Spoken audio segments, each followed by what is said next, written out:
Hello, আসসালামু আলাইকুম। সবাই কেমন আছো? আশা করছি সবাই খুব ভালো আছো। আজকে আমরা আরো একটা বিষয় সম্পর্কে জানবো, সেটা হচ্ছে হোপ এবং উইশ। এইখান থেকে মাঝে মাঝে একটা প্রশ্ন আসে, বিশেষ করে উইশ থেকে। উইশ রিলেটেড একটা প্রশ্ন আমরা অনেক অনেকবার পাই। সো চলো আমরা একটু বোঝার চেষ্টা করি এই দুইটার ব্যবহার কি, কিভাবে এই দুইটা ইউজ হয়। মূলত হোপ এবং উইশের মিনিং সিমিলার, বাট এরা গ্রামাটিক্যালি ডিফারেন্ট। অর্থাৎ আমরা যখন গ্রামার ইউজ করব রিটেন ইংলিশে, তখন এই হোপ এবং উইশের ব্যবহারটা ডিফারেন্ট রয়েছে। সো চলো দেখি হোপের বাংলা মিনিং কি, বা হোপ আসলে মিন করে কি। হোপ হচ্ছে, ধরো, পসিবলি হ্যাপেন্ড, পসিবলি happened, আর আর একটা হচ্ছে will possibly happen, will possibly happen। অর্থাৎ আমরা বলতে পারি যে এটা সম্ভবত ঘটে গিয়েছে, অথবা এটা সামনে ঘটবে। এই হচ্ছে হোপ। হোপ থেকে আমরা এই ধরনের কিছু ইন্ডিকেট করতে পারি। সো হোপ যে কোনো ধরনের ভার্বকে সে ফলো করতে পারে, অর্থাৎ hope can be followed by any tense. Hope can be followed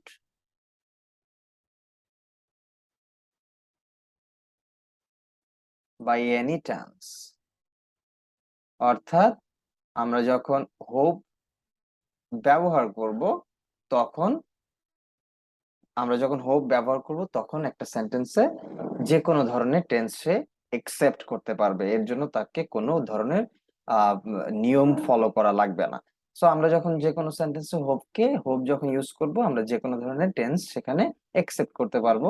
চলো আমরা কয়েকটা এক্সাম্পল দেখলে খুব সহজে সেটা বুঝতে পারবো যে আসলে হোপের ইউজেসটা কিভাবে হয়। সো আমরা একটা এক্সাম্পল নেই, যেমন we hope that they will come. So we hope that they will come.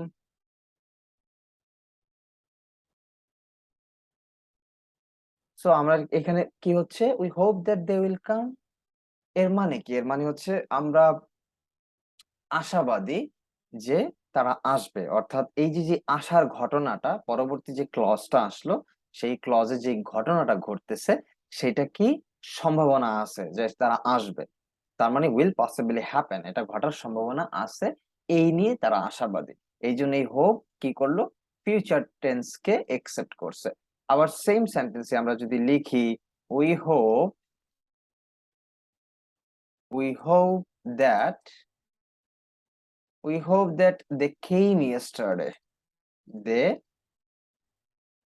came yesterday। So আমরা খুব সিম্পলি এটাতে দেখলাম যে we hope that they came yesterday, আমরা আশাবাদী ছিলাম যে তারা গতকাল এসেছিল।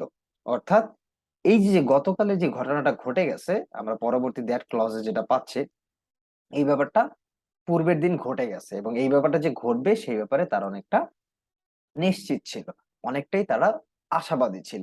তার মানে হোপ একই সাথে কি পাস্ট টেন্স কেও সে একসেপ্ট করতে পারে, সে ফিউচার টেন্স কে একসেপ্ট করতে পারে, এবং প্রেজেন্ট টেন্স কে একসেপ্ট করতে পারে। তার মানে আমরা খুব সিম্পলি বলতে পারি hope can be followed by any tense, and this is the meaning of possibly happen or will possibly happen. But the problem is that when you're going to use wish, so wish এইখানে আমরা যখন use করব, তখন আমাদের একটু difference আছে। সেটা কি? সেটা হচ্ছে, ডিফারেন্সটা হচ্ছে উইশ মূলত আহ আনরিয়াল কন্ডিশন বা আনরিয়াল সিচুয়েশনকে একসেপ্ট করে। তার মানে উইশের মানে প্রবাবল মিনিং এরকম হবে, সেটা হচ্ছে definitely did not happen or will not happen, did not happen or will not happen.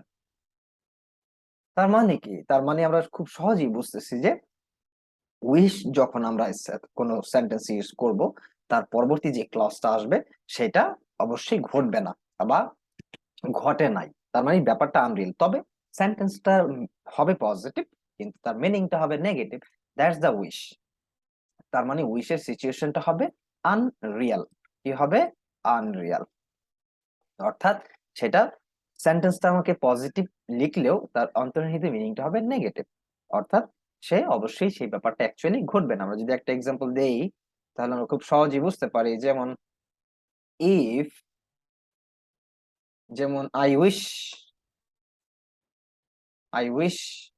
I were rich. তার মানে এখানে আমরা কি লিখলাম? ইস, আমি যদি ধনী হতাম। তার মানে আমি অ্যাকচুয়ালি কি ধনী না, বাট আমার ইচ্ছা, আমার আকাঙ্ক্ষা, যদি আমি ধনী হতাম তাহলে আমি হয়তো বা পৃথিবীতে কত কিছু করে ফেলতে পারতাম। বাট অ্যাকচুয়ালি আমি ধনী না, তাই আমি কিছুই করতে পারতেছি না। সো যখন আমরা কোনো সেন্টেন্সে উইশ ব্যবহার করব, তার পরবর্তী ক্লজ কি করবে? যেটাই আসুক না কেন সেটা নেগেটিভ মিনিং দেবে। তবে উইশের বেশ কিছু ব্যবহার রয়েছে, সেগুলোর ফর্মুলা একটু আমরা দেখবো, তাহলে আমাদের জন্য আরো ক্লিয়ার হয়ে যাবে উইশ যখন আমরা ব্যবহার করব। কারণ যেহেতু মূলত প্রশ্নটা উইশ থেকে আসে এবং আমরা 90% ক্ষেত্রে ভুল করি। যাতে আমরা ভুল না করি তাই আমরা এই ব্যাপারগুলো দেখবো। একটা হচ্ছে ফিউচার উইশ। ফিউচার উইশ অর্থাৎ উইশ যে মিনিংটা দিবে সেটা হচ্ছে ফিউচার। মিনিংটা ফিউচার হবে, বাট তার স্ট্রাকচারটা একটু ডিফারেন্ট হবে, সেটা খেয়াল রাখতে হবে। Subject plus wish. আমরা দ্যাট ক্লজ ইউজ করতেও পারি, দ্যাট ইউজ করতেও পারি, অথবা নাও করতে পারি, এটা অপশনাল। প্লাস সাবজেক্ট এবং প্লাস এইখানে বেশ কিছু ঘটনা আসবে, যেমন কুড প্লাস ভার্ব, তারপর হচ্ছে উড প্লাস ভার্ব, তারপর হচ্ছে ওয়্যার প্লাস ভার্বের সাথে আইএনজি যোগ। Were plus verb plus ING. তাহলে আমরা কি দেখলাম?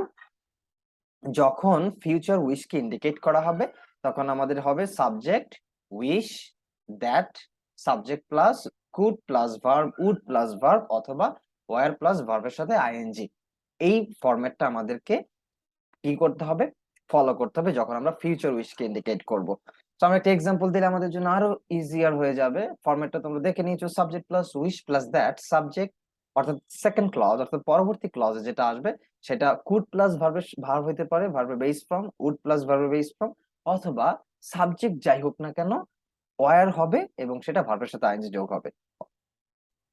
তার মানে আমরা বুঝলাম সাবজেক্ট যাই হোক না কেন সেখানে আমরা কুড, উড অথবা ওয়্যার বসাইতে পারি, কখনোই ওয়াজ বসাবো না। মাইন্ড ইট, এটা আমাদের মাথায় রাখতে হবে। যদি আমরা একটা এক্সাম্পল দেখি তাহলে আমাদের জন্য আরো ইজিয়ার হয়ে যাবে। I wish I wish that you would stop saying that. You would stop saying that.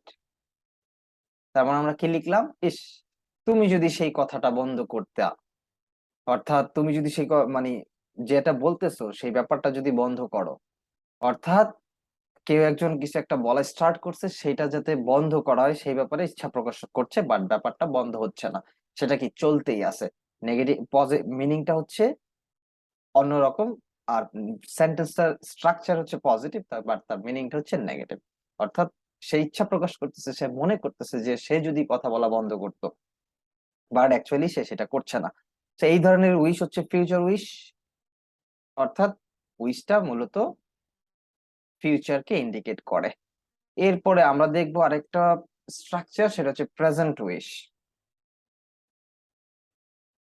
Present wish present wish কি? আমরা যদি স্ট্রাকচারটা দেখি, subject plus wish plus that plus subject plus simple past tense. Simple past tense অর্থাৎ আমরা sentence স্ট্রাকচারটা লিখতেছি কি? স্ট্রাকচারটা আমাদের উইশের পরে সেকেন্ড ক্লজে সিম্পল পাস্ট টেন্স আসতেছে, বাট তার মিনিংটা হবে প্রেজেন্ট। তার মিনিংটা বা তার ভাবটা হবে বর্তমান, এইরকম। সো এই ধরনের স্ট্রাকচার হবে প্রেজেন্ট উইশের ক্ষেত্রে। প্রেজেন্ট উইশের ক্ষেত্রে কি হবে? Subject plus wish plus that plus subject plus simple past tense. This is the present wish, এবং you should remember that what's the actually structure of the present wish. So যদি আমরা এটা মোটামুটি পারি তাহলে আমরা একটা এক্সাম্পল দিই, তাহলে আমাদের জন্য আরো ইজিয়ার হয়ে যাবে। We wish that, we wish that he were old enough, he war old enough, he were old enough to come with us, to come with us. দেখো তো, we wish that say we were old, he were old enough to come with us। এখানে হির পর past আসছে, সেটা auxiliary ভার্বটা কি হয়েছে? অবশ্যই war হয়েছে। মাইন্ডেড, এটা কিন্তু মাথায় রাখতে হবে, কখনোই অক্সিলারি ভার্ব ওয়াজ হওয়া যাবে না যখন আমরা উইশ কে ব্যবহার করব অ্যাজ এ প্রেজেন্ট উইশ হিসেবে। So he were old enough, সে যথেষ্ট বৃদ্ধ আমাদের সাথে আসার জন্য, মানে সে মানে উই উইশ, আমরা ইচ্ছা প্রকাশ করতেছিলাম যে সে যেন আমাদের সাথে আসে। সে এতটাই বৃদ্ধ যে সে আমাদের সাথে আসে, বাট সে কি করতে পারবে না, আসতে পারবে না। কেন পারবে না? সে অনেক অনেক বেশি ওল্ড, অর্থাৎ অনেক বেশি তার বয়স বা অনেক বেশি ওল্ড হয়ে গেছে, এই কারণে সে পারবে না। বাট আমরা এই ব্যাপারটা আমরা পজিটিভলি লিখছি, বাট তার ব্যাপারটা কি নেগেটিভ, মিনিংটা কি নেগেটিভ। তার মানে আমরা বুঝতেছি যে আসলে প্রেজেন্ট উইশ কি, তার মিনিংটা অ্যাকচুয়ালি প্রেজেন্ট। আমরা যদি এখানে সেন্টেন্স স্ট্রাকচারে আমাদের সেকেন্ড ক্লজে কি আনা লাগছে, আমাদের সেকেন্ড ক্লজে পাস্ট টেন্স আনা লাগছে, বাট আমরা অ্যাকচুয়ালি এর মিনিংটা দিব প্রেজেন্ট উইশ, অর্থাৎ প্রেজেন্ট হবে এর মিনিংটা। So last one, this is the past wish, past wish, অর্থাৎ এর মিনিংটা হবে পাস্ট, অর্থাৎ অতীতের ঘটনা এখানে হবে। তার মানে আমরা স্ট্রাকচারটা যদি দেখি, subject plus wish plus that plus subject plus past perfect, past perfect or could have plus verb in past participle,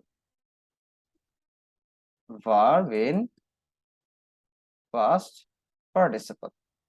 তার মানে পাস্ট উইশে আমাদের কি ধরনের স্ট্রাকচার হলো? Subject plus wish plus that, তারপরের ক্লজ যেটা আসবে দ্যাটের পরে সাবজেক্ট প্লাস, সেটা পাস্ট পারফেক্ট হবে, অথবা could have plus verb in past participle হবে। হয় পাস্ট পারফেক্ট হবে অথবা could have plus verb in past participle হবে, তাহলে সেটা পাস্ট উইশে কাউন্ট হবে। তো আমরা যদি একটা এক্সাম্পল দেখি তাহলে আমাদের জন্য পুরো ব্যাপারটা ইজিয়ার হয়ে যাবে যে আসলে পাস্ট উইশ কিভাবে কাজ করছে।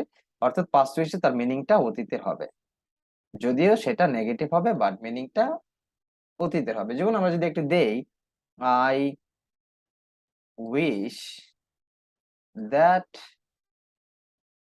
I had washed the clothes yesterday, washed the clothes,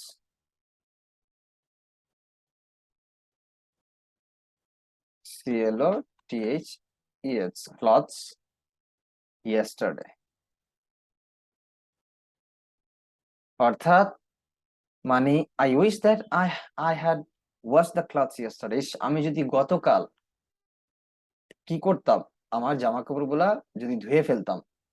অর্থাৎ এই ঘটনা, আমি জামা কাপড় গুলা গতকাল ধুই নাই, অর্থাৎ আমার এটা আমি পরিষ্কার করি নাই, ওয়াশ করি নাই, বাট আমি ইচ্ছা প্রকাশ করছি বা আমার কাছে মনে হয়েছে আমি যদি এটা করতাম, কিন্তু অ্যাকচুয়ালি আমি করি নাই। অর্থাৎ এই ঘটনাটা অতীতে ঘটে গেছে, this is the past wish. So আমি তোমাদেরকে মোটামুটি হোপ সম্পর্কে এবং উইশ সম্পর্কে ইনফরমেশন দেওয়ার চেষ্টা করলাম, এবং মূলত উইশ থেকে একটা প্রশ্ন প্রতিবারই, মাঝে মাঝে না প্রতিবারই আসে, এবং এই বিশেষ করে স্ট্রাকচারাল যে প্রবলেম গুলো সেগুলো আমরা দেখাই দিলাম। তো কেউ যদি স্ট্রাকচারটা ঠিকভাবে মনে রাখে তাহলে সে কখনোই এই ধরনের আহ থেকে ভুল করবে না, সে সবসময় মোটামুটি আহ বুঝবে এবং তার 1 নাম্বার পাওয়ার সম্ভাবনা থাকবে। তো আশা করতেছি তোমরা এর থেকে কিছু একটা শিখছো, এবং একবার ভিডিওটা দেখলেই মোটামুটি কি করতে পারবা, 1 নাম্বার খুব সহজেই ক্যারি করতে পারবা। যদি ভালো লেগে থাকে চ্যানেলটি সাবস্ক্রাইব করে আমার পাশে থাকবে। সবাইকে ধন্যবাদ। আল্লাহ হাফেজ।